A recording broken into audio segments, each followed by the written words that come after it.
tris kolekcijas iš Eduardo Balsio menų gimnazijos. Tai bus Deivido Katkaus kolekcija Pozityvus banalumas, Rimantės Rimgailaitės kolekcija Konstrukcija bei Santos Juknaitės kolekcija Nagualis. Tai kviečiu įsitaisyti patogiai ir smagu žiūrėjimo muziką.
Dabar mūsų akis džiugins Rimantė Rimgailaitė ir jos kolekcija Konstrukcija.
pasižiūrėti į visas 3 kolekcijas.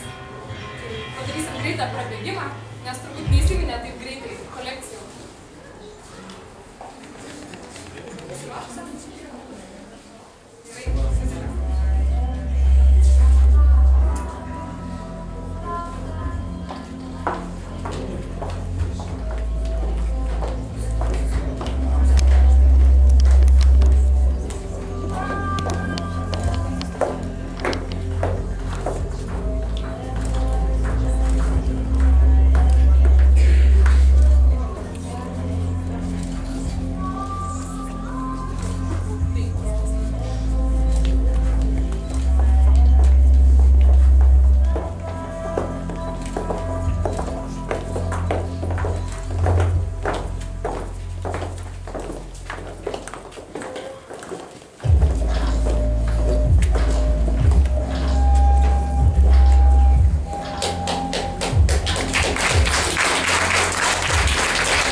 Nežinau, dabar tiesiog aš norėčiau užduoti gal pačios idėjos, kaip kilo apie tas kolekcijas. Gal pradėsim nuo Deivido, ne?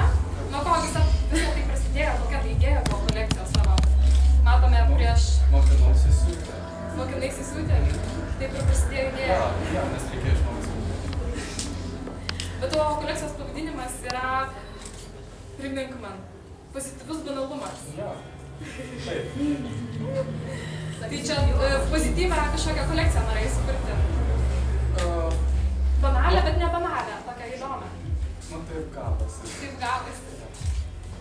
Gal ir Mantės galima paklausti, iš kur tu sėmėsi idėjų? Aš irgi pradėjau pirmą savo tokią kolekciją ir galvojau, nuo ko tai pradėti.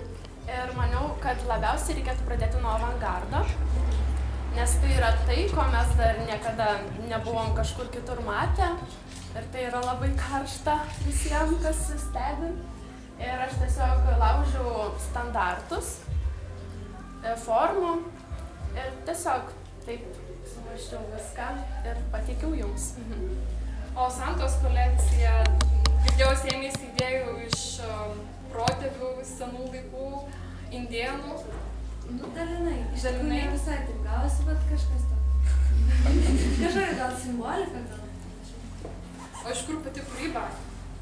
Iš kur tas įkvėpimas ateina? Aš turbūt kaip Deividas irgi norėjau iš pradžių pamėginti siūti.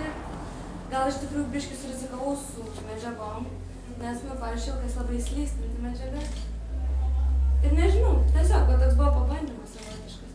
Bet aš tik norėjau tokių paprastesnių drabužių, nu tokia gavos, matosi, paprasčiausia kolekcija, nes norėjau išbandyti va tą patį siuvimą.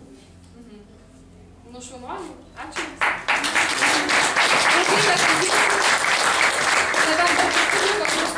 Norėtų paklausti, ar turite klausimą? Kur ta aktyvioji publika? Ar ką nors pasakyti, palinkėti? Labai daug darbo.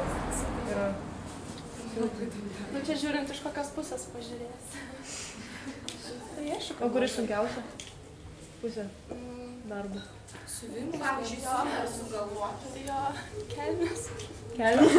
Kažkaip vesti. Tai va, gal norėtume ką nors palinkėti? Būsimiems dizaineriams, spėju. Sėkmės ir taip toliau.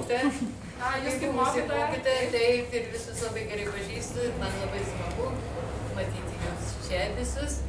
Na ir šiaip tai, sakyčiau, šaunuoliai, kadangi siūti mokykloje nemokam niekas, o vis tik tai yra pakankamai sudėtingų, kiek aš pastebėjau, ir kirpimų, ir apdainos. Tai tikrai džiaugiuosi ir linkiu nesustoti ir toliau, taip, dar geriau eksperimentuoti ir manau, kad viskas bus šaunu.